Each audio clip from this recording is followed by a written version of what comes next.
সবাই দেখছে যে রাজা উলঙ্গ, তবুও সবাই হাততালি দিচ্ছে, সবাই চেঁচিয়ে বলছে সাবাস সাবাস।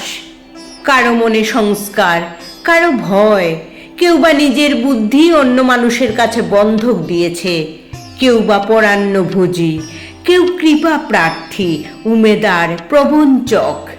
কেউ ভাবছে রাজবস্ত্র সত্যি অতীব সূক্ষ্ম, চোখে পড়ছে না যদিও, তবু আছে, অন্তত থাকাটা কিছু অসম্ভব নয়। গল্পটা সবাই জানে, কিন্তু সেই গল্পের ভিতরে শুধুই প্রশস্তি বাক্য উচ্চারক কিছু আপাদমস্তক ভীরু, ফন্দিবাজ অথবা নির্বোধ স্থাবক ছিল না, একটি শিশুও ছিল, সত্যবাদী, সরল, সাহসী একটি শিশু। নেমেছে গল্পের রাজা বাস্তবের প্রকাশ্য রাস্তায়, আবার হাততালি উঠছে মুহুর্মুহু, জমে উঠছে স্তাবক বৃন্দের ভিড়। কিন্তু সেই শিশুটিকে আমি ভিড়ের ভিতরে আজ কোথাও দেখছি না।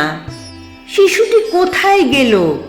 কেউ কি কোথাও তাকে কোনো পাহাড়ের গোপন গুহায় লুকিয়ে রেখেছে, নাকি সে পাথর ঘাস মাটি নিয়ে খেলতে খেলতে ঘুমিয়ে পড়েছে কোনো দূর নির্জন নদীর ধারে, কিংবা কোনো প্রান্তরের গাছের ছায়ায়?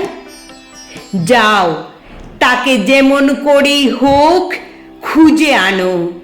সে একবার এই উলঙ্গ রাজার সামনে নির্ভয়ে দাঁড়াক। সে একবার এই হাততালির ঊর্ধ্বে গলা তুলে জিজ্ঞাসা করুক, রাজা তোর কাপড় কোথায়?